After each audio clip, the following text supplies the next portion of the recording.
love it, shit, don't crazy. So go ahead and drink up. I'm so glad we got to link up. Get to taking that off me. Yeah. I got the plug, I made the coffee green. Talking late night for you, love it, shit, don't crazy. So go ahead and drink up. I'm so glad we got to link up. Get to taking that off me. Yeah. I got the plug, I made the coffee green. Talking late night for you. Hey y'all, what's up? It is your girl, sister girl, and what is going on? How are y'all doing today? Welcome everybody to the Moo Room. Come on in the room. Please do me a favor. Even if you're coming in and going out, please like. Please, I would appreciate it. Y'all see what it is on the docket. I know. Hey, Anjanae. Hey, boo.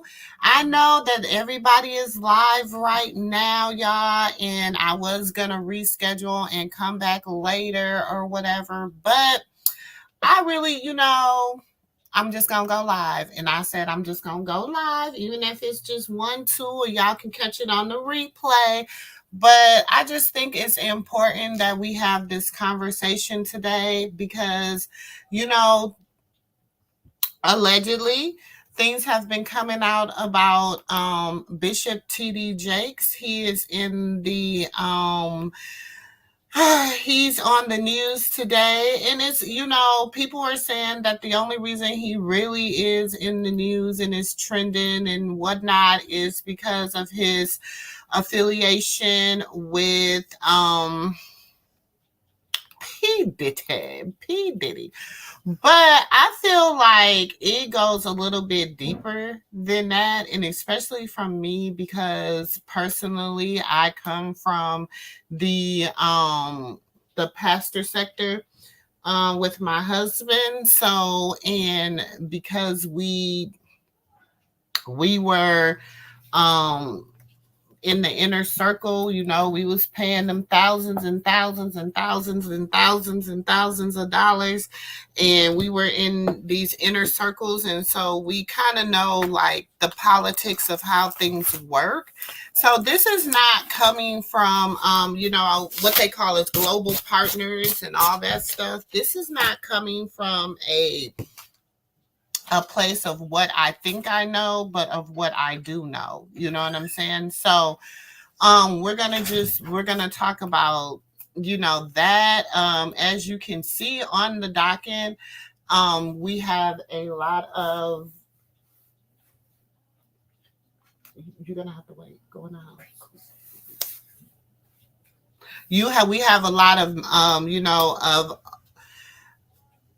mega pastors, and all this stuff. And I think what it is that people don't want to have these hard conversations. And we have to just really have these hard conversations. Is it religion versus reality? Reality versus religion. What is reality? And what is religion? Let me get up here. Hey, y'all.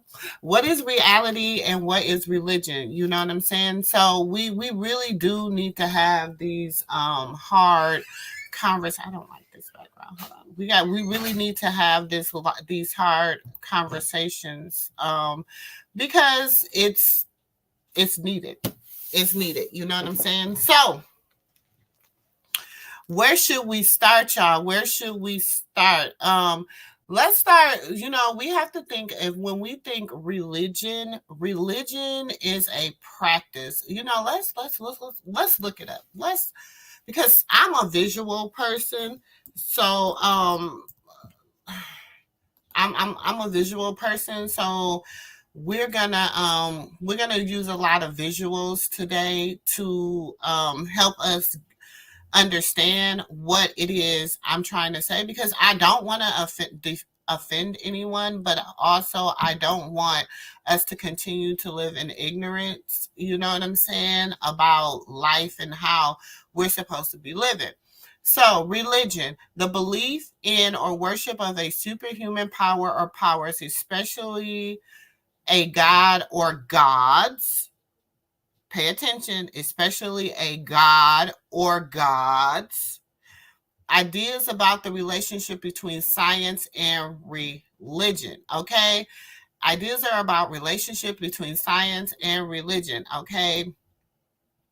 They said, what is the literal meaning of religion? Religion is a fundamental set of beliefs and practices generally agreed upon by a group of people. Yeah, let's okay, because we're going to talk about spirituality versus religion versus reality, because there is a disconnect with all of this, with everything, okay?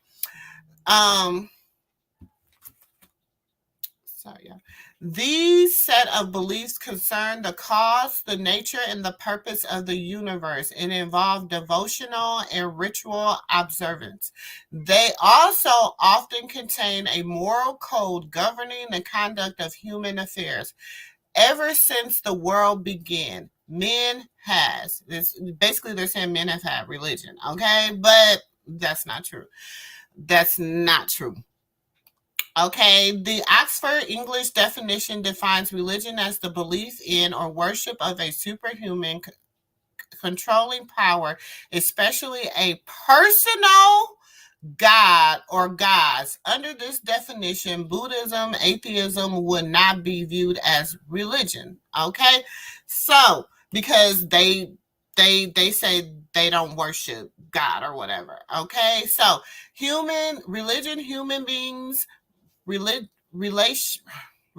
to that which regard a holy, sacred, absolute, spiritual, divine, or worthy of especial reverence. Okay, so those are just some definitions of what people are saying that religion is. Okay, so if we get to talking about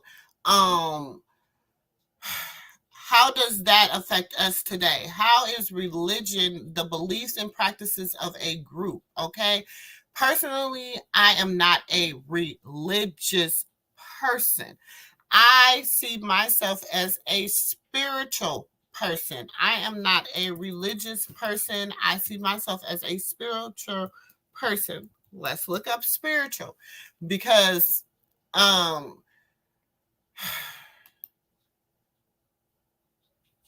okay, so let's look up. We're gonna break these words down, y'all, because I'm a stickler for how we see things, because I don't want to. And if someone, you know, feels like I'm not right, whatever, like, call me to the carpet. Let's talk. You know what I'm saying? Because like I said, I have been studying this for going on like 30 something years. So this is just how, that's why I said I'm not a religious person. I am a spiritual person. The spirit is a non-physical part of a person, which is the seat of emotions and character, the soul. The soul. Now, remember when if people want to be a word secular, in the word, it says God looks at the soul of a man, okay, which is the spirit, okay, the spirit and the soul. So God looks at your spirit. He looks at the spirit of a man. He looks at the spirit of a person, okay, and these qualities regard of a forming. We seek a harmony between body and spirit, okay. So we're talking about the spirit of a person. That's what we're talking about, a spirit. That's why when I say I look into, like, if I connect with you, I'm not really connecting with you on a, if you cute, if you ugly, if you how you look, if you look like you got money, if you look like you broke, if you can, that's not where I don't look at a person on the outside. I am a spiritual. I like to try the spirit by the spirit and know if it's of God. So I like to try the soul and the spirit of a person. Okay, so I'm very spirit driven. Like when I look at a person, I look at their spirit. You know what I'm saying? So I'll tell you, that person has a nice, soul about them, or a nice spirit about them, because that's how I, perceive them. Okay. Now, when we look in the difference between religion and reality, when we start looking into, let's break it down. Let's go to the Jakes family. Let's go to TD Jakes family. Let's go to the Jakes family, because we just gonna we this is we're gonna use this for let me put up my little disclaimer.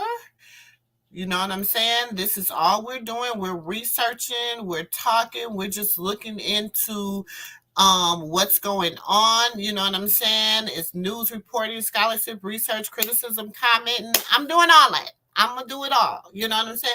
But let's look into the Jakes family. Let's just look into the Jakes family. Where should we start?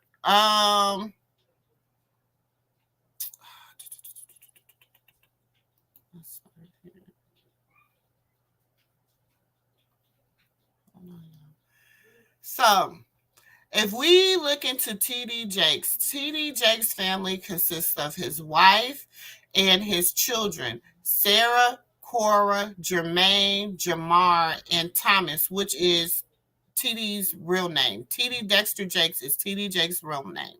Real name, okay?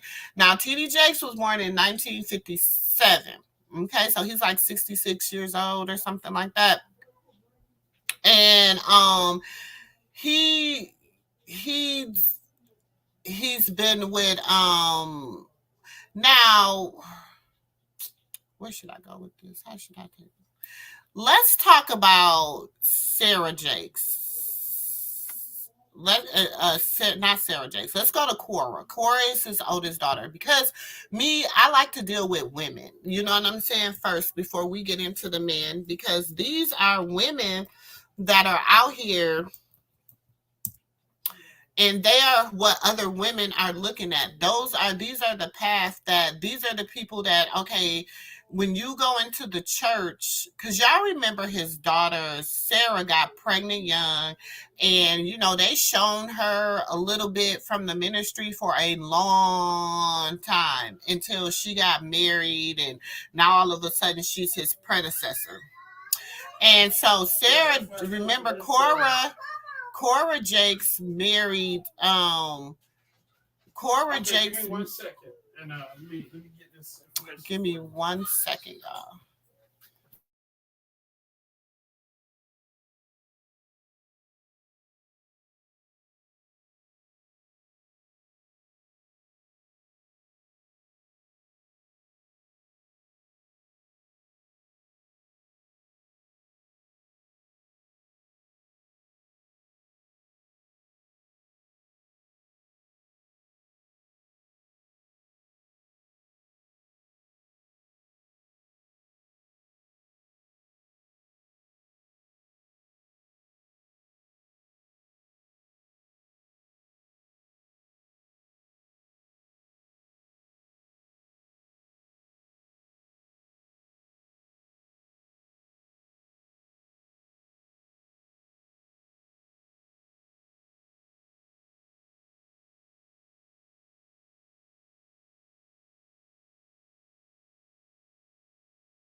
I apologize, y'all. I got a lot going on in the household. But let's look at Cora Jakes. So Cora Jakes has been in the news because her husband, uh, Mr. Richard Coleman, was just got sentenced, okay, to 40 years.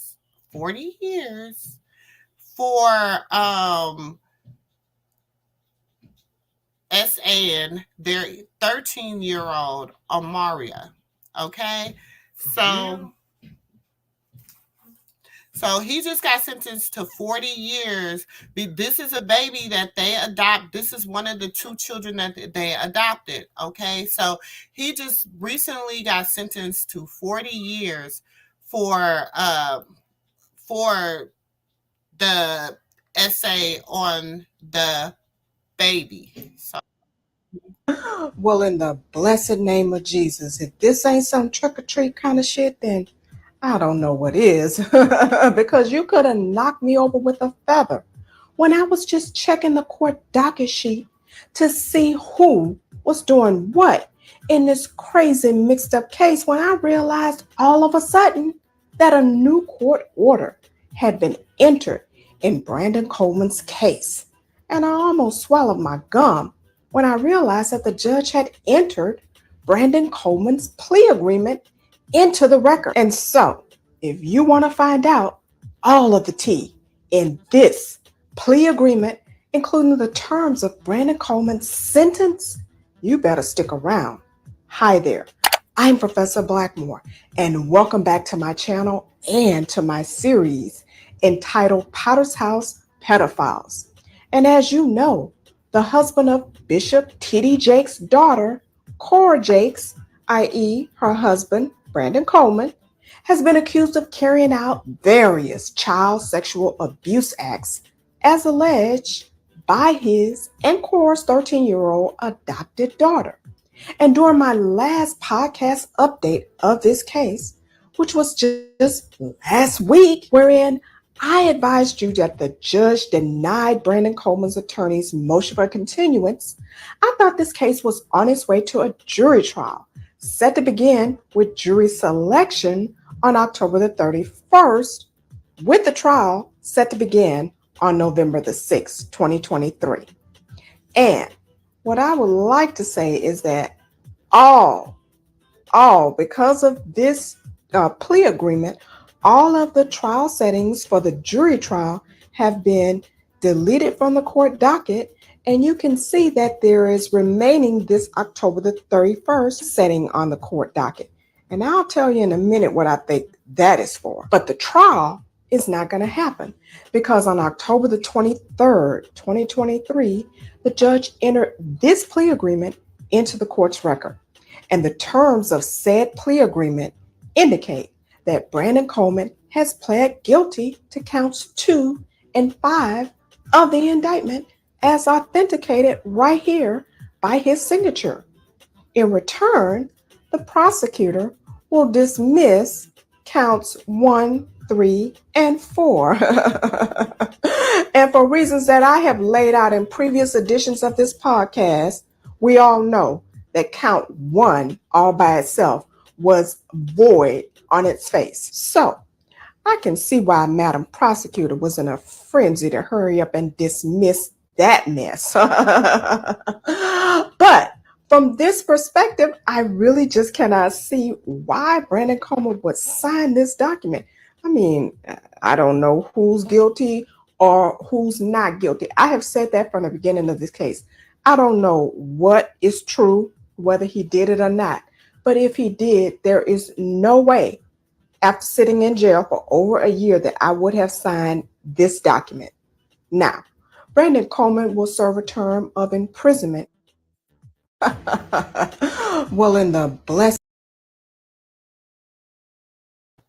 So yes, y'all, this woman, I mean, y'all, I don't know if y'all follow her on YouTube, but she really be following this real close. She follows it real close. She follows a lot of the, but I'm gonna go back to it's another one. Oh, girl. It is, when I say we're gonna do a new song this morning. You probably heard it before. Young man by the name of Kirk Franklin in Maverick City, they did this song. It's called Bless Me. Now, I know I'm not Kirk Franklin. Y'all give it up. Please bless me. Bless me, bless me, bless me, God. So she be like, when I say, and that's what I'm saying, like, this is some stuff that we need to really be talking about. We need to, but see, this lady, so Cora, so you see on this thing, they say Cora has 2 children, right? She has the little 13-year-old that she adopted, and she also has the hold on, y'all. Let me find the other one I want y'all to see. I moved spaces, y'all, so please forgive me, because my other office, I told y'all, do not be, the internet don't be working right.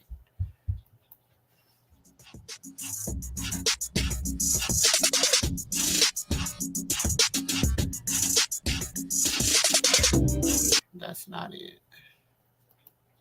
What's up? It's 11:11, and I'm about to reply back to this comment that say, look at the hand sign Diddy is showing, because I really didn't even fucking pay attention to the Illuminati shit. How is you even smiling next to this nigga and you supposed to be the son of God and you feel me? But anyways, I had to do my own research because that's just the type of person I am. So when you said that, I had to go look, and there was a whole article about this shit. It said, Diddy takes picture with TD Jakes at Bishop's birthday celebration. I guess it was his birthday celebration, whatever. But why are you smiling? And you feel me?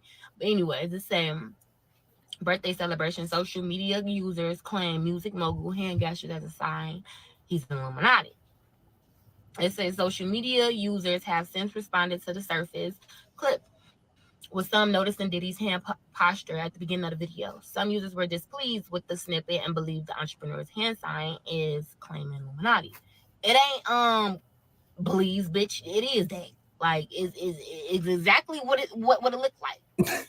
Anyways, a special religious enlightenment, while others believe he's on the path to becoming better from what, and he's and Young Miami Nails is white. Like, come on now. And then the motherfuckers in the comment holding his hand during the first pick. Just when you thought our people couldn't get more wicked, TD Jakes' daughter is stealing kids. Cora was stealing babies, and the mama is saying stuff like, but they just sweeping that shit up under the rug. Diddy can never keep his hands off other men, and he's a fact. The way Diddy held that hand sign says everything. I mean, then I just saw something else about his house getting raided today. It wasn't today, but his house just got raided, and about the clips that Cassie. But I'm gonna touch more. I'm at work right now. Okay, so, and then this is the lady. Hold on. Many of you may know that I had a son born on May 21st, 2014. When I had my child,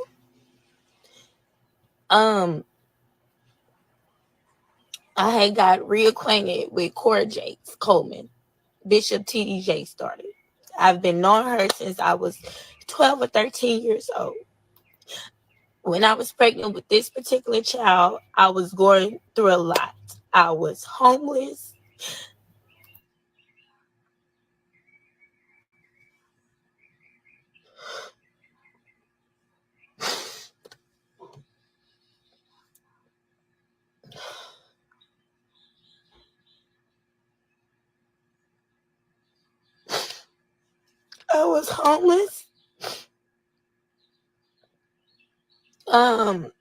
I was leaving a 4 or 5 year relationship. I had 3 kids already, and I was pregnant with my 4th born, Jason. When we got reacquainted, she told me that she'll be there to help me. You know, she told me that she was only there to help me. After I had Jason, it was just like, I was just set up from the beginning. She was not there to help me. She was actually there to take my child. And she did everything that she could to get what she wanted, her and her husband. From Many of you may know that I had a son born on May 21st, 2014. Let me find the part 2. Hold on. Oh, Lord. Hold on. I thought I had it. Sorry, y'all.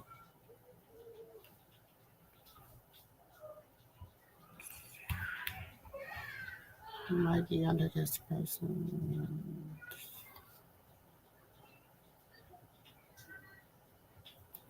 She's legal guardian while you're living with her, and you didn't know. Didn't know. I found out first trial discovery period, and they use those when they put those in as evidence. She started a paper trail on me in 2014. Okay. How old was Jason at the time? A baby. Okay. He wasn't even 1. Okay. So close to 1. She started from the moment she started buying him stuff. She kept every receipt of everything she bought him, and not for no taxes.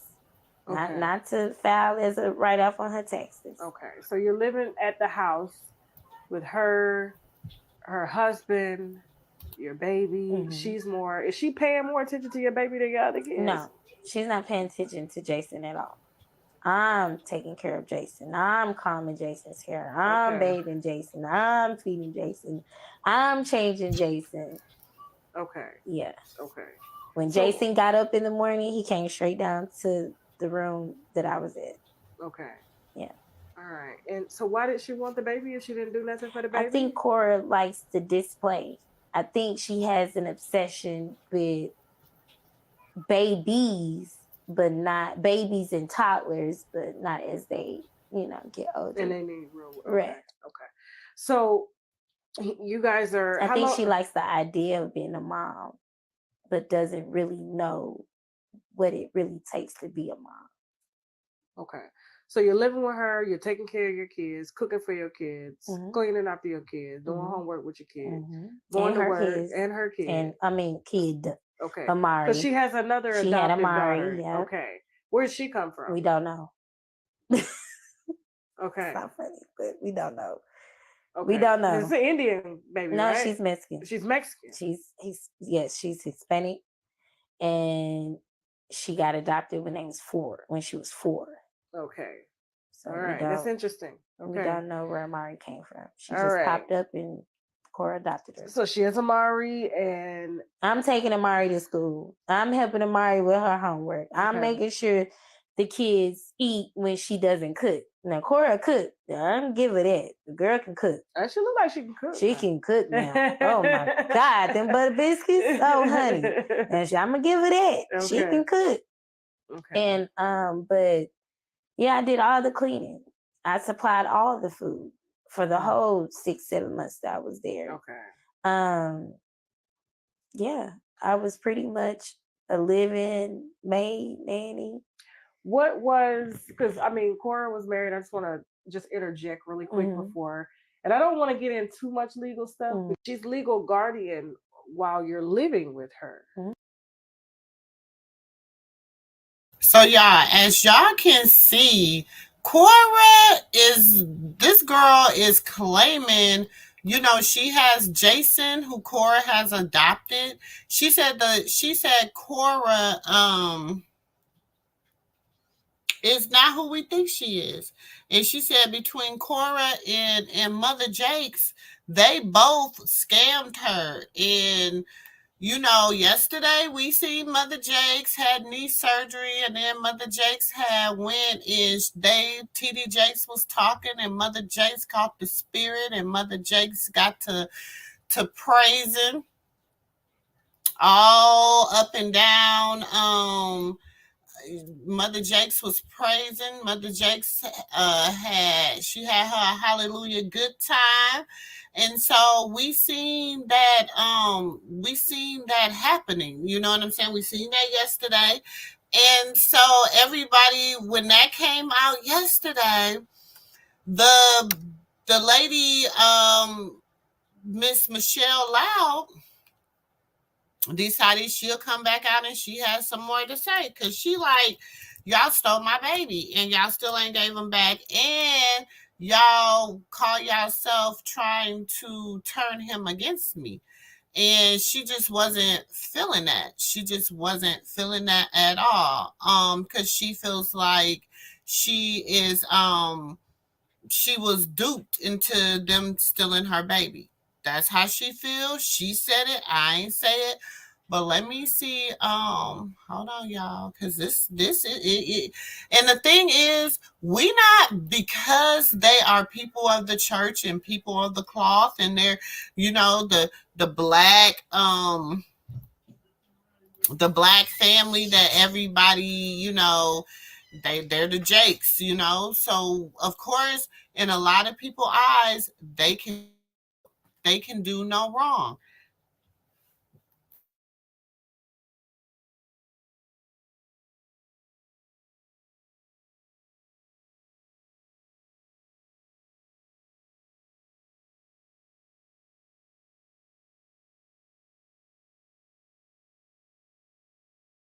Yeah, and they used to fuck around too. They not friends, they're fuck buddies. They fuck in the door. Court Jakes Coleman is gay in the door, bisexual in the door. But to the masses and to the world, she's this old wholesome wife. Fuck all that. Cause I'm tired. Fuck all that. They was fucking in the door. Somebody caught too much feelings. I don't know if it was Cora, I don't know if it was Monet, but somebody got caught too much feelings. Brandon didn't like it. So Brandon basically like how he did me when he saw that I was a real ass bitch. I'm a real ass friend. When he saw that, it's like he had to cast all the real people that was around her away. Where it was only him that was controlling whatever the situation was. But Brandon didn't like it. So they threw Monet out in the middle of the night with nowhere to go. Okay? Because they felt like he felt like she was getting too close. Because she sat up there eating his wife out, Cora. They eating each other out. They fucking. They taking trips and fucking. They doing all of that. You know what I'm saying? But you this minister, you this pastor, and you going across the world teaching about it, preaching about it like it's an abomination, but you doing it behind closed doors. You doing it behind closed doors. Okay? So when that shit didn't work, he made her kick, I guess, the mistress. You better believe I'ma tell it. You better believe I'ma tell it all. Giving you my child, and I kept telling that bitch that so she concocted a plan. Yeah, hold up. We gotta start from one, and then we gonna work our way on down. Cause I want y'all to see what I've been seeing. This is all allegedly. Word on the curb. I ain't saying this coming from the woman who they got her baby. All this is allegedly. This is word on the curb. I heard. This is what the streets are saying. Pay attention.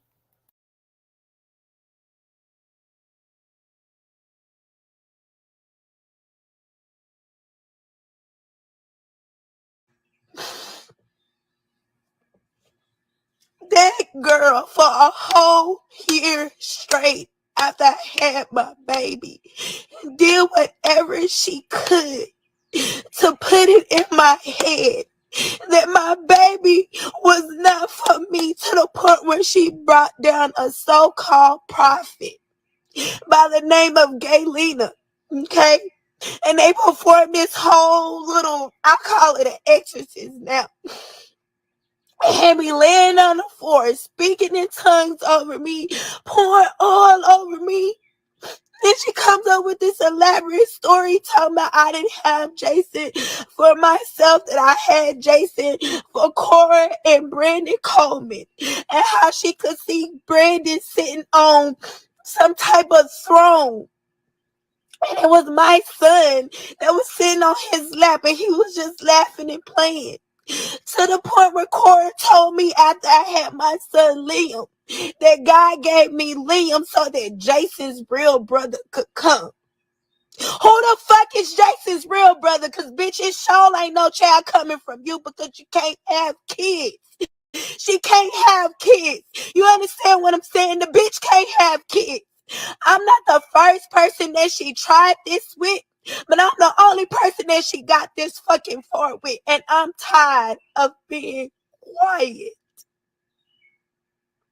To the point now, from 2018 to now, Brittany Coleman was locked up on May 4th for sexually assaulting the adopted daughter of Mari. And it wasn't just a one-time offense. It was continuous sexual assault. So now I gotta sit here and I gotta think, well, did he touch my baby?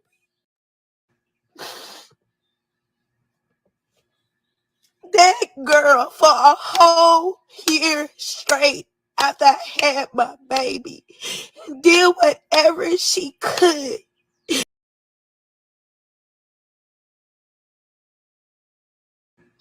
I look and I say, who is Jason's real brother? At that point, that's when bulbs started going off in my head like, bitch, wake the fuck up, get out of Twilight Zone, bitch. I don't know what you dealing with postpartum depression, but bitch, you done got yourself in. It's like all of a sudden I woke up then when she said that. I was like, who is Jason's brother? You know what I'm saying? Because if Jason comes from me, any child that comes from me is his sibling.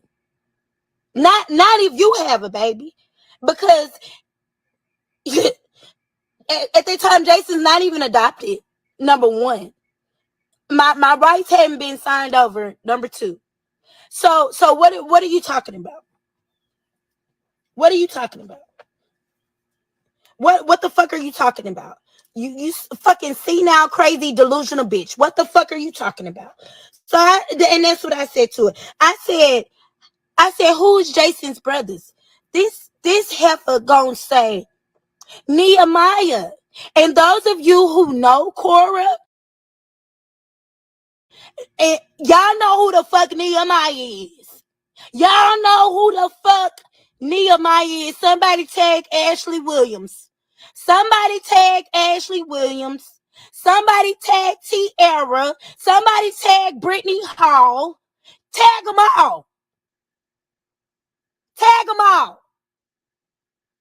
Nehemiah. For those of you who are on the live and don't know who Nehemiah is this son that she has dreamed about since she was a child.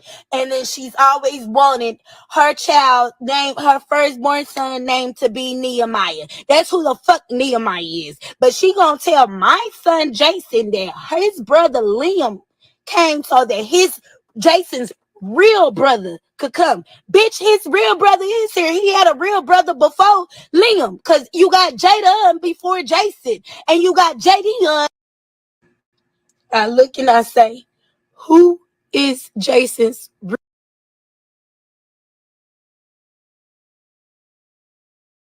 You better believe I'ma tell it all. Giving you my child, and I kept telling that bitch that. So she concocted a plan.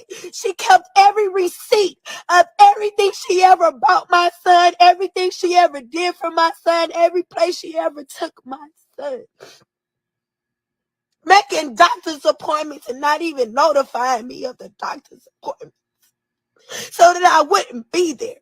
So that it could be documented. To the point where she told me she was taking my son out of town and she needed me to sign a waiver so my son can travel with them. I didn't think nothing of it. I just signed it. I didn't even read it. I just signed it because I trusted my friend. Well, when we go to court and find out it was a legal guardianship paper that I signed, not some type of waiver to clear him to ride with her and her husband or travel with her and her heir. She had me set up from the motherfucking beginning. From the motherfucking beginning, she had me set up. So this whole time I'm thinking, oh, she's helping me. I'll leave him over there because I still had to work. You know what I'm saying? I still had other kids that I had to take care of. And at the time, I was working a warehouse job. And I was working like, giving you my child. And I kept telling that bitch that. So she concocted a encourage anybody.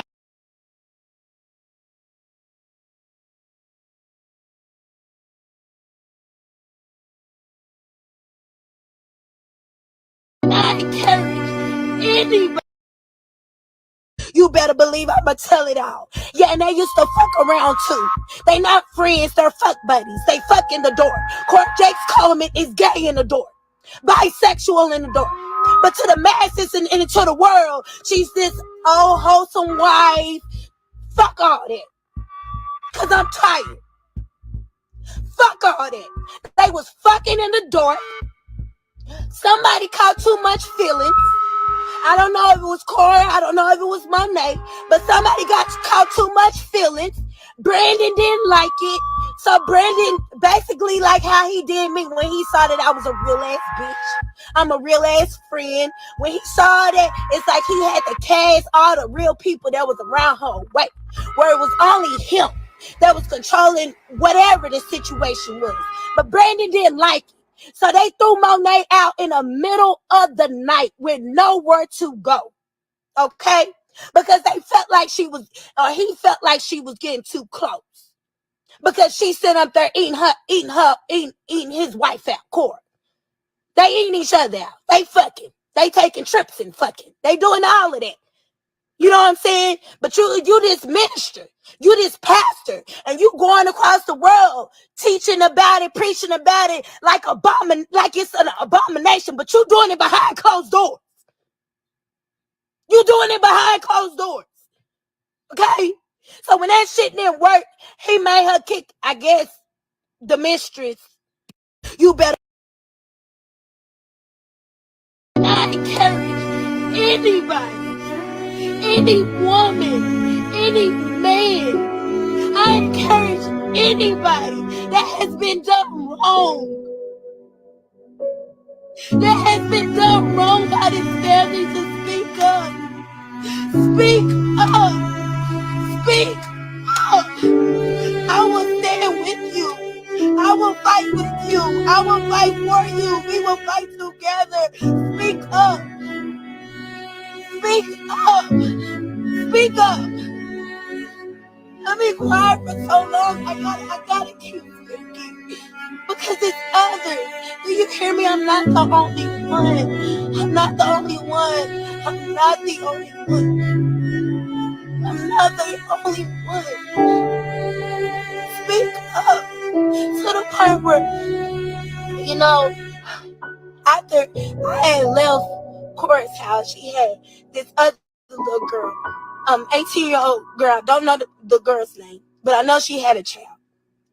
And she goes up to the girl and basically telling her the same thing that she would tell me. Now the 18-year-old girl was going through problems at home. Sometimes she'll run away. So she likes to prey on people that are struggling or going through things where she can manipulate the mind. That's the type of person that she is, okay? That is the type of person that she is. She preys on people, and especially people who have damaged relationships with their mother. She preys on that. She preys on that so hard and so heavy. She tries to present herself as this nice and shining armor, but in reality, she's just as evil as the day is long. This little girl was 18. At 18, you don't even know nothing about the world for real. You know what I'm saying?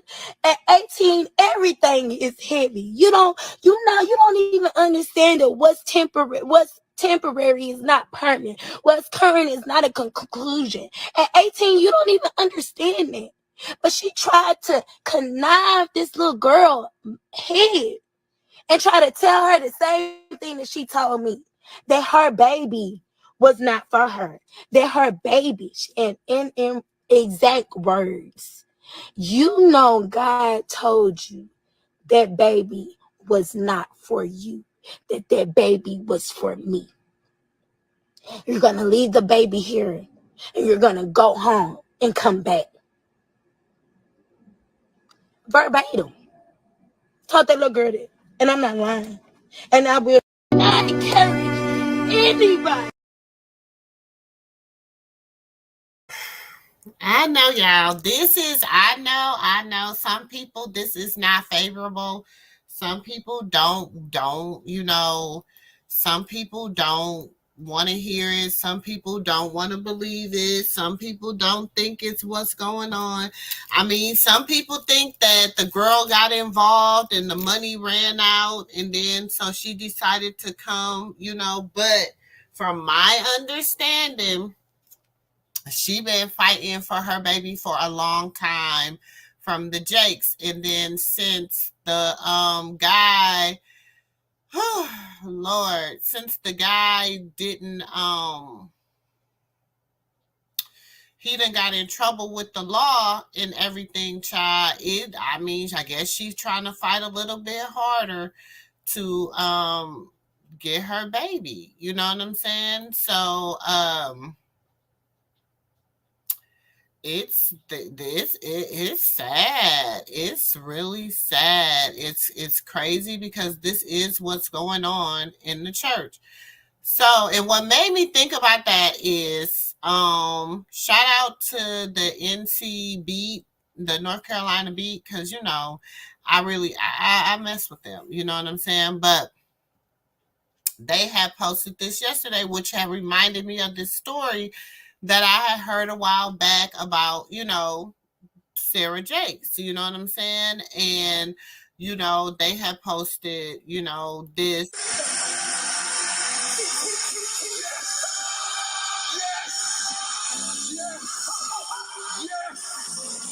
Yes. We're going to fight back. We're going to fight till we win. We're going to fight till it's up. We're going to fight till we leap. Speak to the rock. Speak to the rock. Speak to your ankles. Speak to your limbs. Which I am still a little confused on this because last I had heard he had stepped down, but he seemed to be doing a lot of preaching lately, which leads me to his other daughter, Miss Sarah Jakes. Okay, because when we talk about, I mean, and I'm not trying to get down on no family. Like I said, look, let me get up. Like I said, look, where is it at? When I say we used to mess with them, we lifetime. We you know, that's how much money we spent. You see this? Yeah. That's how much money we spent with them back in the day. You know what I'm saying? Back in the day. You know what I'm saying? But at the time, I married a minister. So, you know, that's the sector he was in. So that's what that's how I did it. You know what I'm saying? But me knowing what I know and knowing who I know and knowing how I know, it just didn't, when we moved to Texas, it just didn't, I wasn't feeling it. That was just me. But anyways, so you know what? Let's just we ain't even gonna get on Sarah. Let's just unload the rest of this whole story about this baby because, so the North Carolina Beat says, okay, it says. Word down at the psychiatric ward. Allegedly, word on the curb. Now, this is a shout out to North Carolina Beat. This ain't what I said. This is what they said. I didn't say it. They said it. That's them. You know what I'm saying? Bishop T.D. Jake, the pastor of the Potter's House in Dallas, Texas, did not pay any attention to his wife. Allegedly fake. We can't tell nobody what the spirit do for them. Allegedly, they saying this. fake Holy Ghost acting while she hopped out of her chair after a recent knee surgery and wanted us to believe that she felt the Holy Ghost as she shook and stumbled like a drunk across the Potter's House pulpit. I didn't say this. Whoever wrote this at North Carolina Beach, y'all said it. I didn't say it. Look, I did not say it, okay? I'm just reading it, okay? They are trying to say that God performed a miracle on Sarita Jakes when she started walking. It was just that she needed a break from look. I ain't about to say that. And for a time, I thought she was having a seizure. You just can't take a woman seriously and call her. Oh, let me make sure this is. Oh, I'm reading it, y'all. Let me put it up here for y'all so y'all can see it now. Let me put it up here for you, but I'm gonna go in the bottom so y'all know it's me reading it. Okay. It say now I ain't said. I'm just reading what they said. I didn't say it. Okay. She said, what's that? Although the video, let me see. You will take a one seriously and call her a woman of God when she can't even take her own daughter, Cora Jakes, to return a child who is not biological son back to his biological mother, Michelle Loud. In recent Sunday service, Bishop T.D. Jakes preached a sermon about working through hard places. Although the video was streamed on his YouTube channel, the part of his wife allegedly acting, I'm saying allegedly, I'm reading this, acting foolishly was not included in that stream, even though it occurred on the same day. It's unclear if the Potter's House received backlash for how the First Lady was carrying on in the church service and edited it out.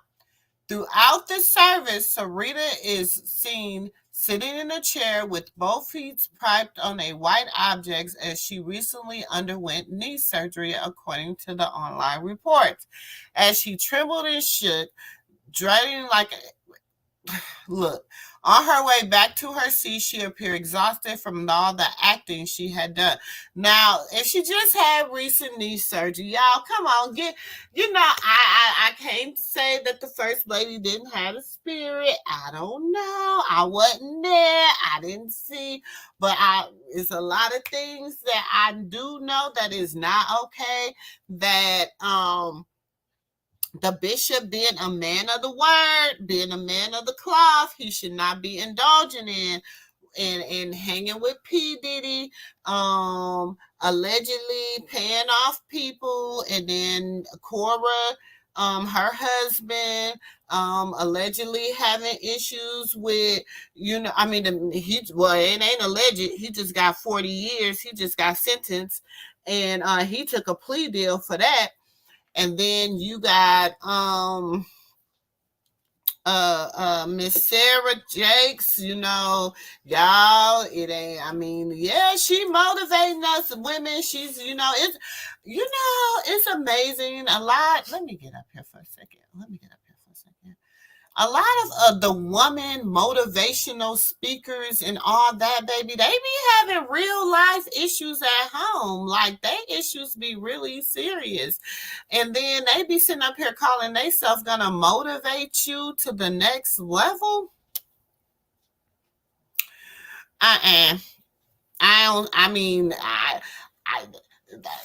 Look, I'm not saying she don't know the word. I'm not saying she ain't studied. I'm not saying God didn't. That's a whole nother teaching for a whole nother day on the our hockey and the way that God built this for it to happen, and how we are the birth. We are the womb. We are the ones that that hold everything. We hold the spirit of everything. We hold, in the relationship, we hold the heart of the relationship. We are the women. We are the womb. You know what I'm saying? We grow it. We nurture it. We do everything. and then we birthed it. But do we have to take ownership for some of the stuff that we have birthed that is not good, baby? Because everything birthed ain't good right now. You know what I'm saying? So we have to at some point take ownership that everything that has been birthed has not been good. You know, sometimes they get a few bad seeds. You know what I'm saying? Sometimes some people done got hooked up with a Nephilim. You know what I'm saying? Some people done got. Do you want to talk about it? Can we talk about it? Some people done got hooked up with the line from the fallen angels. Some people done got hooked up with a lot of different things spiritually that they not gonna be able to break from no time soon. So I'm just saying. I'm just saying. You know what I'm saying? We got to do better. We got to do better. But so let me get back up to what they were saying, because I didn't say it. This is somebody from the North Carolina booth. And what they say, we do not condone bullying of any kind on this page. It said, in February of this year, I conducted an interview with Michelle Lau, during which she detailed how Cora Jakes utilized the court system to gain custody of her biological son. Not only that, but Michelle Lau stated that the same woman you saw shouting in the video above, Sarita Jakes, along with her husband, did nothing to help her get her child back, despite allegedly knowing that their daughter was being deceptive in how she obtained custody. Okay? So, I mean, that's what the North Carolina Bee said that happened. So what we gonna do, because I got a few more minutes, and y'all, I might come back tonight and revisit this, because I'm sorry, y'all. Oh goodness.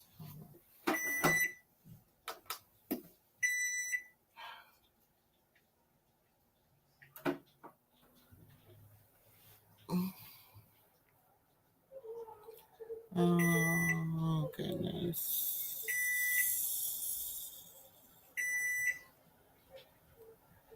Let me see if I can find it. Now I ain't gonna lie, I like the North Carolina Bee, because they you know, they be having Krishan, they do be having a little bit of they be getting some of the TT. This is when the pastor, remember the pastor was sleeping. See, let's talk about it. The pastor and the gay boy, and the gay boy was following the pastor out. Okay, y'all remember that? And then now, and you know what's really killing me about this is that now the pastors are saying that, you know, all this, what I do in my bedroom is my business. And let's see if we can find it here.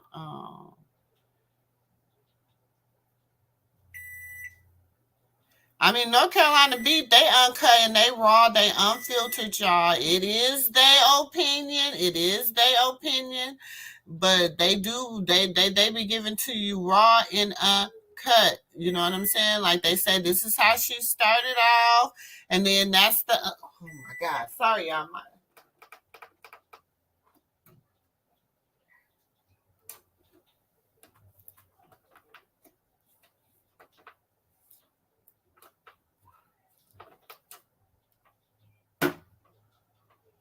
Okay, sorry about that. Is this it? I think this is it. Hold on. It's long. This is the North Carolina Bee. Hold on.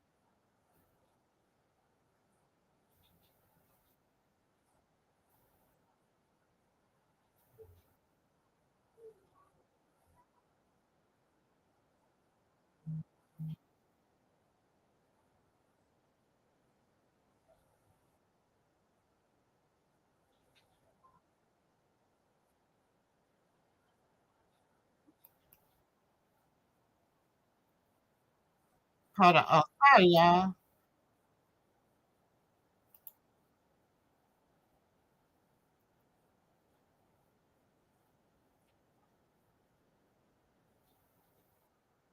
Oh, wait.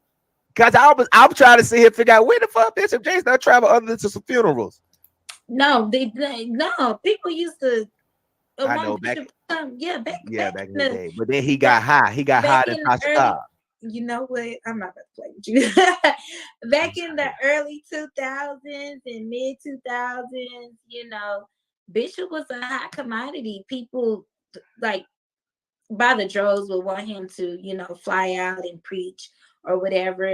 Woman That I Loose was hot. I think Megafest started in 2004. So it was Juanita Bynum made that hot. You know, Bishop Juanita Bynum is the reason why Woman That Are Loose was always hot. And ever since, no more sheets. Listen, ever since, and I know this is a sidebar, y'all excuse me, but you know, Juanita did her best, and I don't condone domestic violence, don't get me wrong, but I believe Juanita Bynum did her best preaching when Bishop Wesley Weeks was going upside her head. But that's a whole nother topic for a whole nother day, you know. But as soon as them fists came down, she wasn't preaching like she was. She wasn't preaching as hard. It's like then she was preaching trying to get to the glory, get behind the veil. But now I'm like, girl, you just sit the camera up, you in the. But anyways, okay, so they had their own home on the property. Yes, they did. And 1214. So, wow. Yeah. So, okay. So, this is your friend at the time. Mm-hmm. This is your best friend. So, how was y'all relationship? I mean, you know, I know you go over you go over her house and hang out, but that don't really mean you really clicked up like that. You know, people just got friends that they call because we go to church together and we sit by each other every Sunday. No, that was my friend. We was friends. We're chilling at the house. If we're at church, we're together at church. Outings, we'll link up and go to outings. We done had some escapades. I didn't have to ride with her because she wanted to go meet a dude in another state. And that was my friend, honey. That was my friend. We were friends. We were absolutely, well, what I know now as an adult is I was always her friend. She was never really my friend. Yeah. Wow. Yeah. So you stayed with them, you lived with them. So when did you have your first child? I had my first child when I was 17, but I didn't stay with Cora until I was 17. Okay. I spent a lot of time at the estate. When I was 17, Cora had moved into these apartments in DeSoto, and she had a roommate. I don't want to put her roommate name out there, but no, you're fine. It was a girl. She had a roommate, and I had my oldest daughter when I was 17 years old. And Cora was a nice godmother as well, but it wasn't the same energy with Jason. Like, it wasn't the same energy. Right. She helped me with Anaya. Like, Anaya was over there. Even when Cora was in between moving from, she stayed in those apartments, but when the roommate decided that she didn't want a roommate with Cora anymore, Cora went and got like a big old 1 bedroom. But while we was waiting on it to get ready, you know,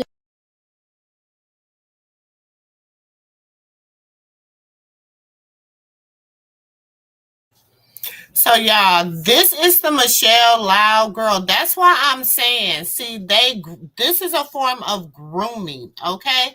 Now, all her life, all she's known really is the Jakes. Like she said, she grew up with them. Her and Cora was friends. This is not a random person that they knew. So she knows the ins and the outs of the Jakes family. You know what I'm saying? Because she was Cora's friend. she knew Cora. Her and Cora hung out together. They had a relationship. So it's not like she didn't know Cora. Now, this is not the only interview she did. She also did an interview with Tasha K. But this one right here, the reason I am playing this is because I want you guys to understand reality versus religion. They were in the church. This is what she knew to be right. This is what she's saying. She's saying that all this whole time, this is their family and this is what they knew. Shout out to the NC beat. Like I said, they be coming with they be getting the good exclusive interviews. You know what I'm saying? So I'm, hopefully they don't strike me down, child. But I just want to, because this is a background of where her aggression and why she was so upset and why when all this stuff is going down, because like she said, she lived with them. They had their own place. So I feel like this relationship was so much more deeper. Like she said, they was like, oh, so you didn't just meet her, like you knew her.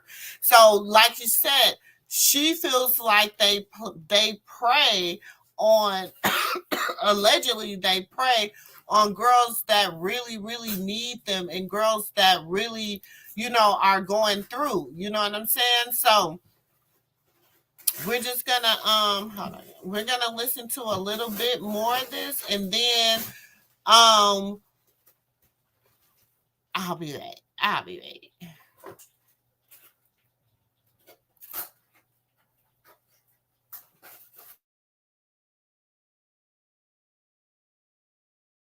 We'll go back to the state. Right. And I had my daughter then. First lady bought my daughter's first Moses bassinet. Okay.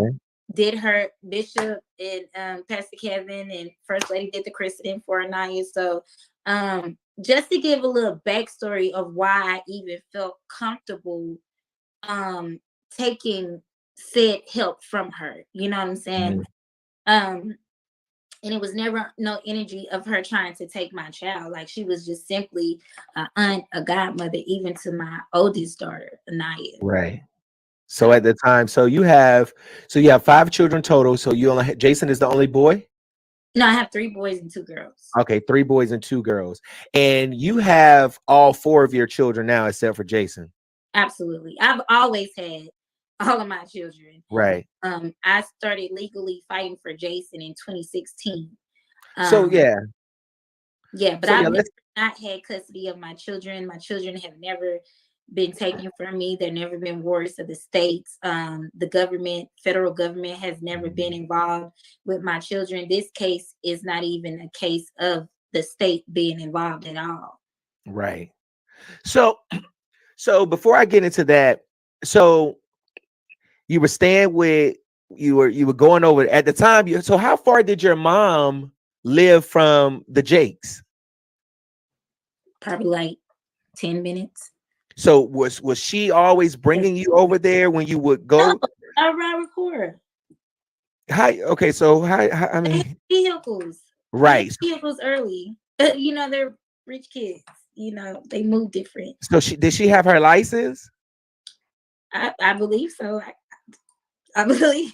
So Jason Sarita was letting her drive at a young age. Her own Cora. By the time she was like 15, 16 years old, Cora had her own Cora. Okay, Cora is like maybe 1 or 2 years older than me. So if we left, and then we had other mutual friends that would be at the house too. So it wasn't like, either I ride with Cora or I ride with, my, friends from the church. But but by the time where we were like clicked in, locked in, moving, going through the city, doing what teenagers do, she had her own vehicle. Right. Yeah, because I got my driver's license when I was 16 years old. So so I understand that part. So how was your relationship with your mom? At what point in time? At the point that you're going over to Cora's house, the part that you're going over to Cora's house and you began to start staying with her, or what have you. At that point, I guess let me rephrase that question. yeah. I guess because what I'm trying to get at is, okay, so let me just go this way. So when you and Cora were friends and she was there with you when you had your first child and then your second child. So Jason is what the Jason is is the fourth born. He's the fourth born. Okay. Mhm. So when you had all your three children, all your four children before, well, he's the fourth born. So before you had Jason, you and all of your kids were going over at Cora's house, right? No. So let me tell Okay. you. Cora was Anaya's godmother. Okay. Okay. My firstborn and my secondborn are 5 years apart. Okay. I ended the friendship with Cora because she will always get in trouble and she will lie on me and our other friend, who's still my friend, Ashley. And it was what was the nail in the coffin for me at that time was when she was hot in the tail behind some boy she met on Facebook, and being ride or die friends that we are, we rode with her all the way to Kentucky, unbeknownst to us that she had lied to her parents and told her parents that she had a nanny job. She used to do nanny work as well. And how old were y'all at this time? 17. I was 17. Yeah, y'all doing all this at 17? Okay. Listen, Cora is a year old. Cora is older than me. Go ahead. I was the youngest in the bunch. But she convinced me and Ashley to go with her, because by this time she's no longer living in the apartment. She's back at the house.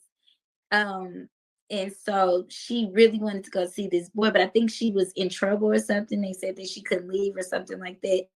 So she concocted a plan to say, that she had a nanny job.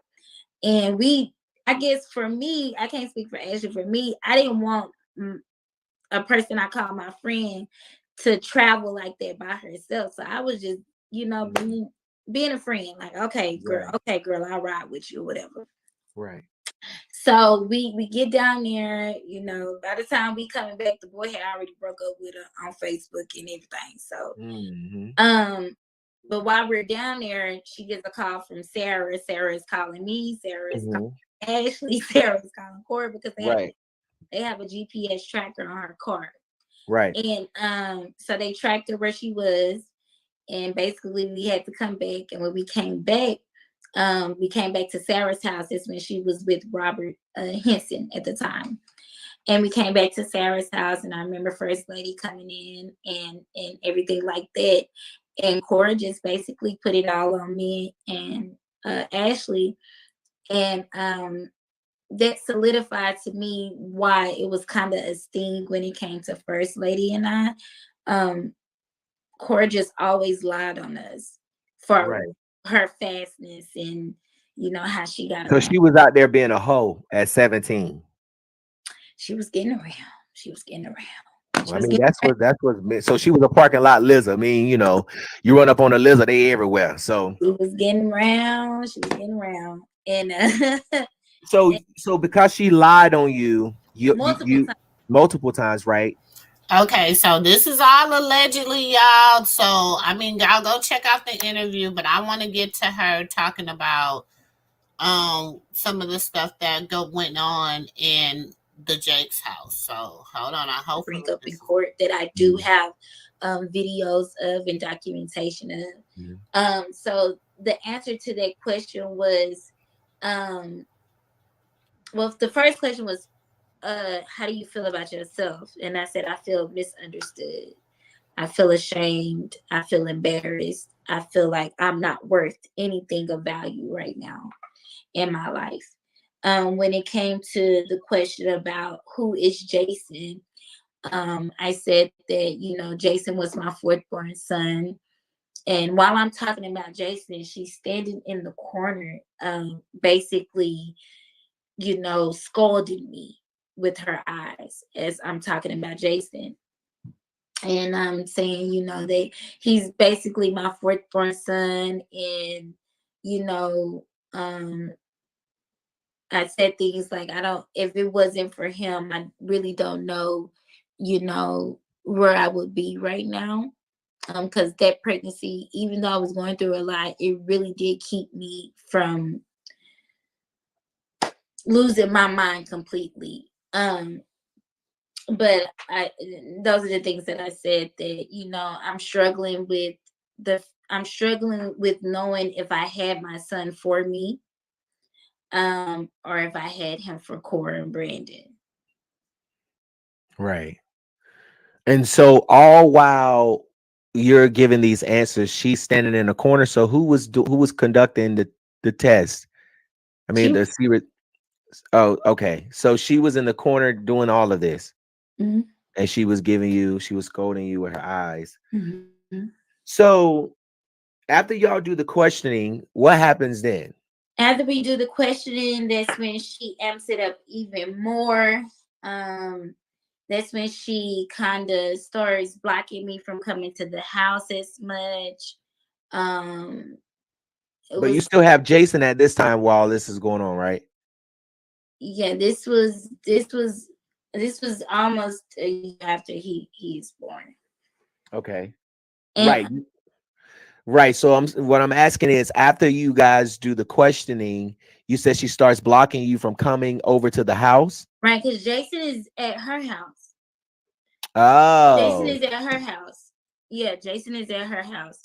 So she starts blocking me from coming to the house, or, you know, just not answering the door. Like, it's been multiple times my sister's taking me over there, and I'm bringing diapers, I'm bringing wipes, I'm bringing formula, because I'm gonna take care of my children.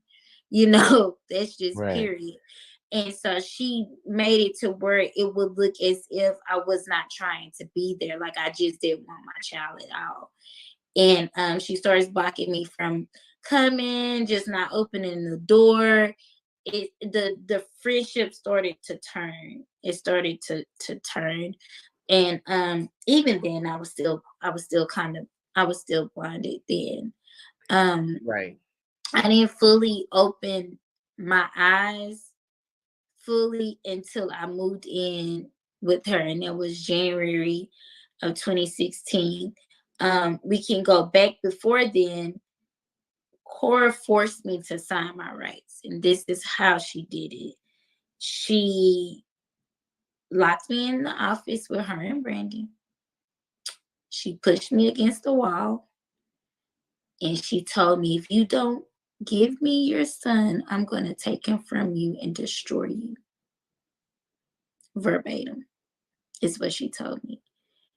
That scared me out of my mind, because it's the way she said it. It's the way she did it. It's the way she looked when she said it.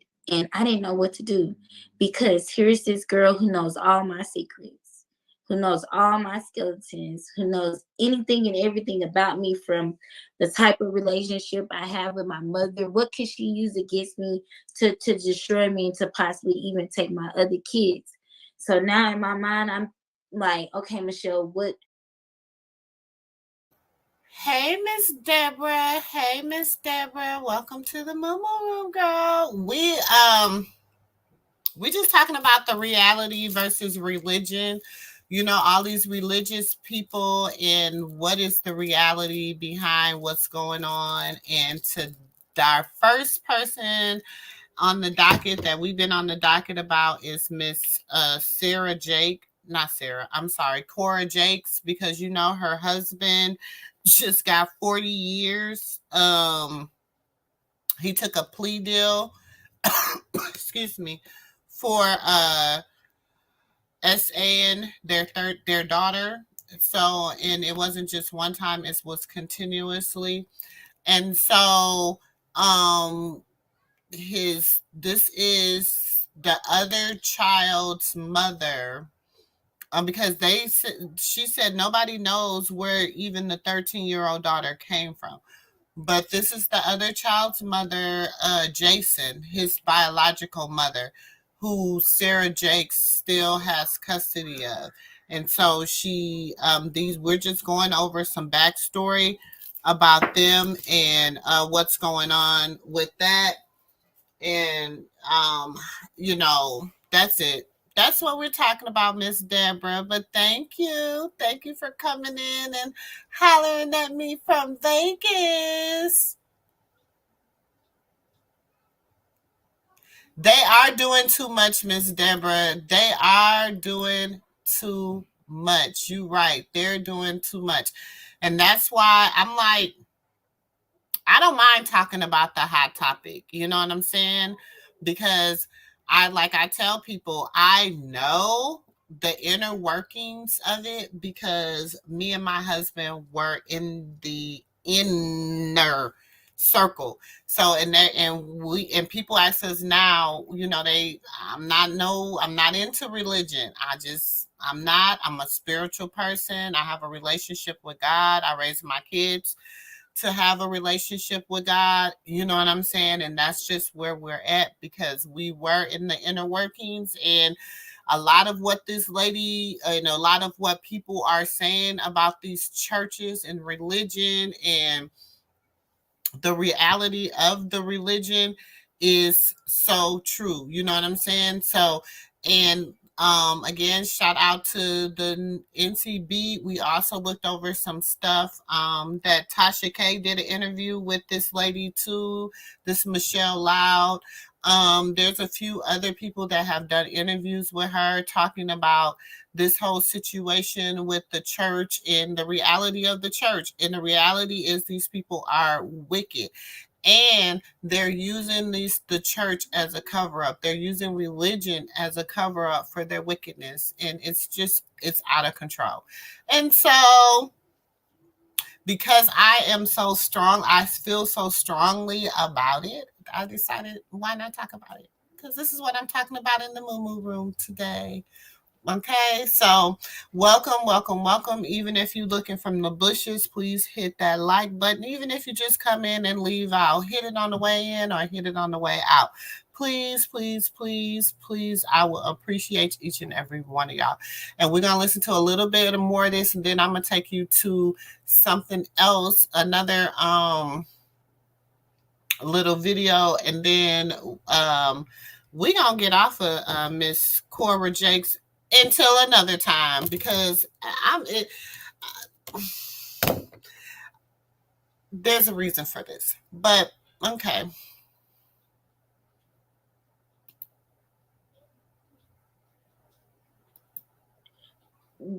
You need to do something, but what do you do? And so from there, she had me go to Faith Johnson's office, and I didn't know that that's what I was going to do. We did not have a prior meeting before me going to Faith Johnson's office. I did not have a conversation with Faith Johnson before going to her office or anything of the sort. So we go to the office, and we are in the office, and we're sitting at the table, and that's when I started finding out why I was there. And it was to sign my rights over. And I just immediately broke down crying, and I felt very scared. I felt very alone. I felt like, you're just gonna do me like this. And so Faith Johnson was like, Michelle, you look like you really don't want to do this. And I just dropped my head and started shaking it. Cora gets up from her seat and comes over to me and presses her hand firmly on my back and tells me that I will do this, I'm going to do this, and I shall do this. And that's where I originally signed the paperwork of my rights being signed over. After that, I just made up in my mind that I was going to do whatever I could to be close to my son. I thought it was over, not knowing that it wasn't over, not knowing that that was just a piece of paper. I didn't even know that at that time that only a judge can terminate a parent's rights. So I'm thinking that it's over. I'm thinking there's nothing that I can do, nothing that I can do. She got me. And so in my mind was, I'm going to remain friends so that I can be close to my son. And it came to a point in January of 2016, I had to I moved in with Cora. I was going to go to the shelter, but Cora convinced me not to go to the shelter. And I think she convinced me not to go to the shelter because if I would have went to the shelter, there's no way in chance we would have even been in court fighting for Jason. I would have had Jason. Right. So she convinced me to move in with her because I would have went to the same shelter of the girl that she be licking cat with that she had put out at 2:00 in the morning. And she didn't want our paths to cross. So she had me come live over there with her. So I stayed with her from January of 2016. Now, let me get up here. Now, you heard what she said now allegedly about Cora. Now, I'm just going to say, that ain't the first time I done heard allegedly, you know what I'm saying, that she had a lover. I mean, even when I was in the sector listening with my ears to the ground, and stuff, that was then too, you know what I'm saying? And I done been out of the sector now for about 14 years. Well, about 10 years, okay? I done been gone from the sector about 10 years now. And even back then, 10 years ago now, that's what they were saying, allegedly, that she didn't even really, and that the husband, allegedly now, a word on the curb, the husband, that they were like each other's beards. You know what I'm saying? That they was each other's, whatever. So, I mean, with everything that's going on with TD and Diddy and it's just a lot. It's just a lot. So I'm just saying, yeah, she said the little part now, but this ain't the first time that it's been said, allegedly, that this has been going on for a minute. So this ain't the first time that this has been said, okay? So I just want to put that out there. We're going to listen to a little bit more, y'all, and then I'm going to have to come back tonight and do a part 2 because I got to take my daughter to, it's Thursday. I got to take her to cooking class, so, to chef school. So, yeah, so let's listen.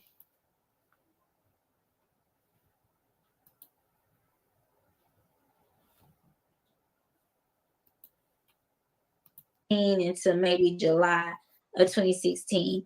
And while I was there, the whole time I was there, I paid for lights, I paid for water, I put all the food in the house.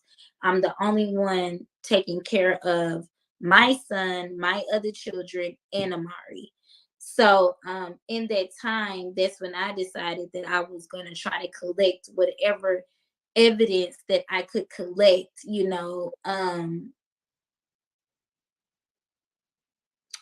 for my son Jason, because I knew that I was gonna have to fight for my baby. I didn't know to what extent that I was gonna have to fight for him too. So I used that time to go through files. I used that time to go through the MacBook. I used that time to go through folders, and that's when I found the receipts. I found the call logs. I found the notes of everything that she kept from the beginning. So she set this up from day one of me being in the hospital. And once I got all of that information out, I didn't know what to do. I was scared. I was so scared out of my mind. I was scared out of my mind. I didn't know what to do. I didn't know who to turn to. I didn't believe that anybody would believe me, or anything like that. Brandon at the time had become so like nasty towards me, like basically every day telling me, asking me, have you found a place yet? When are you getting out? And stuff like that. And so once I left, I was like, okay, you're gonna get your place to stay, you're gonna get stable, and you're gonna get your son. So I was trying to have, things set in motion so that I can get my baby. Well, the weekend in September when I got him, she had filed paperwork in the court to terminate my rights, which was illegal because, mind you, I was living with her and I was the one taking care of him. Jason was on my insurance the whole entire time. So let me ask you a question. Where were your other kids doing all of this? They were with me. Okay, so all of your kids were staying, you and your kids were staying at Cora House when all of this stuff was going on. Yeah, they were with me. Right. Absolutely. Okay, go ahead. And so I don't know, y'all. There's another. Hold on. Let me see. This is another part, and then we gonna child.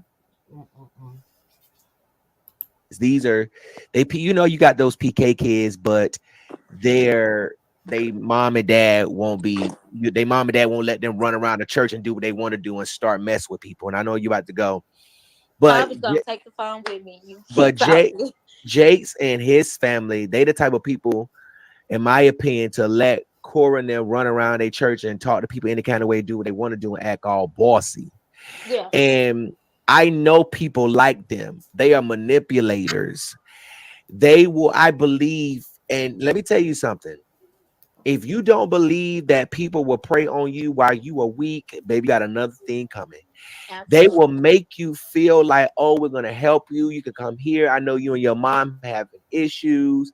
I know you're depressed. I can take care of Jason for you. I can do this and manipulate the mind and brainwash the mind. And you're going to tell you how I know some of these members are brainwashed, because when they pastor, and I'm going to use Eddie Longstroke as an example. When your pastor, when 4, 5, 6, 7 boys come out and say that your motherfucking pastor molested them and touched them, y'all hold still at the church. That's how we know y'all brainwashed, and y'all have been manipulated, and you ain't got the sense God gave ability. That's how we. So if you want to talk about manipulation in the church, let's talk about manipulation in the church, because that's exactly what these leaders are doing.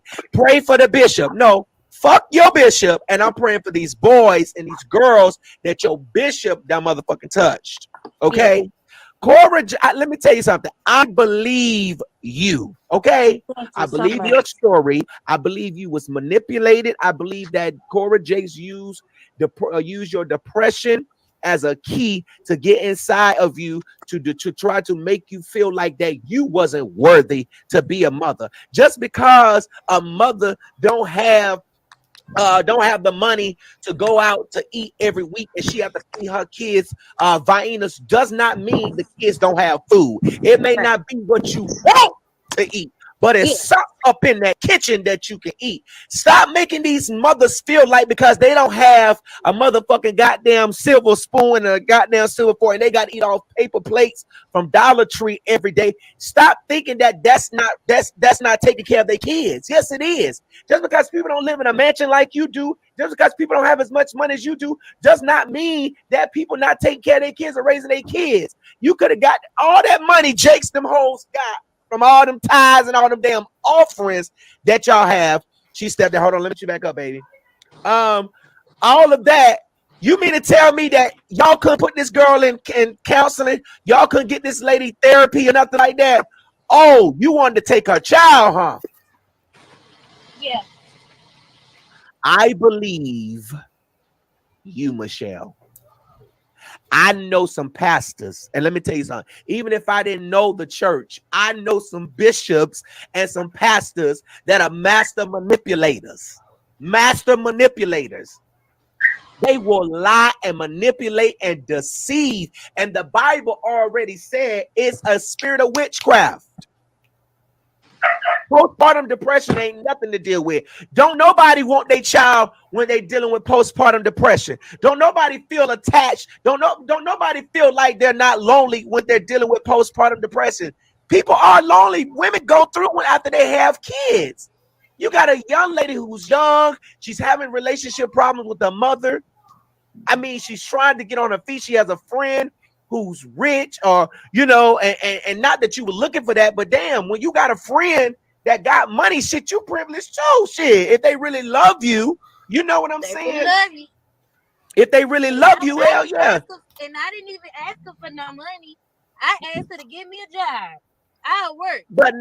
But now, what about now? All right, Michelle, thank you so much, baby. Thank you. I'm gonna call you, okay? I'm thank you so sorry, much for keeping with me. No, you got fine. Go ahead. I appreciate y'all. I love y'all. No problem. And I thank you, Gerald, for this opportunity. Thank you for bringing me onto your show. Thank you.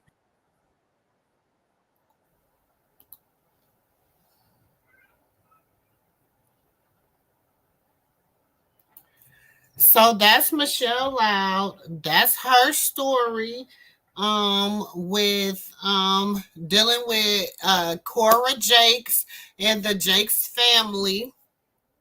Yeah, it's a lot. It's a lot more interviews, a lot more deep diving, a lot more to do. I will probably be back tonight around 9 o'clock Central Time, 10 o'clock Eastern Time, and 7 o'clock on the West Coast, around that time tonight, so that we can deep dive into more of what's going on in the church, the reality versus the religion. You know what I'm saying? Now, the pastor can tell you, a group of people, we got to do it this way. We pray this way. We do it this way.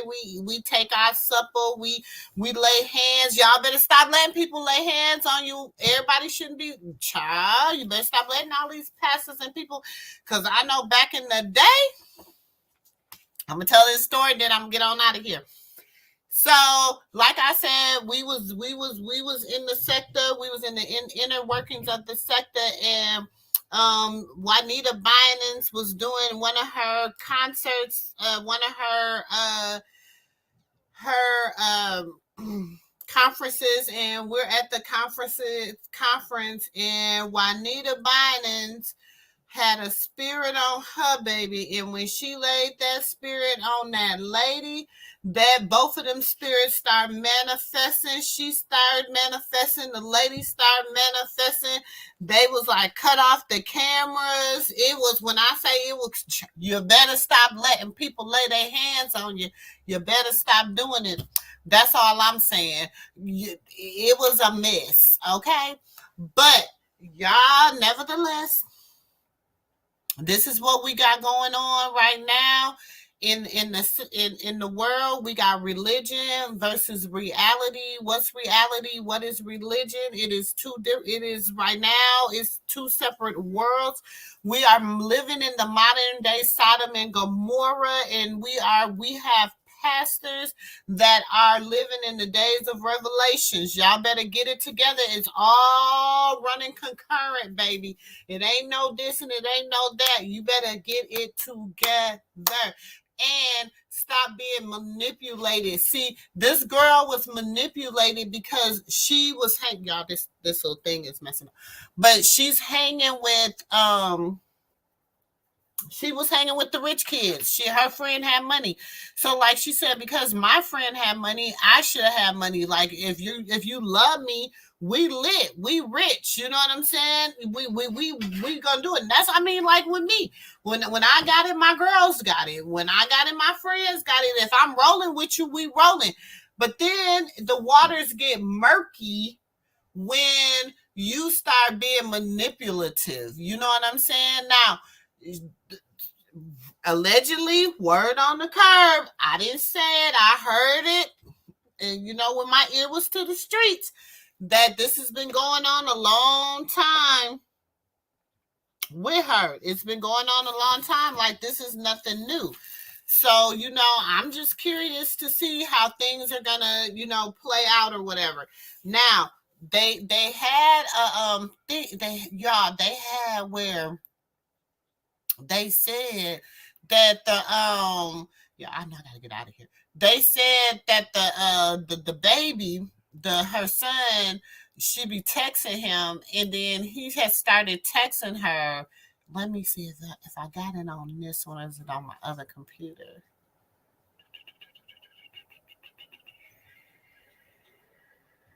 Yeah, I think it's on my other computer.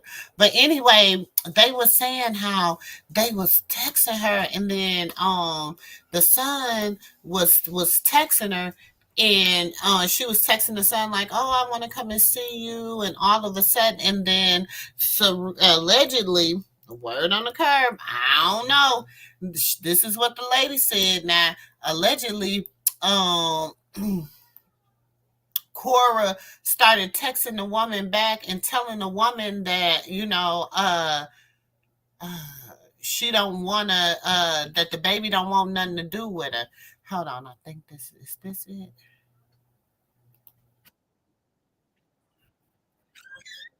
But this was, this was at the beginning of the year, but it's still going on, girl. Ain't nothing changed. It is still going on. But look, check this out.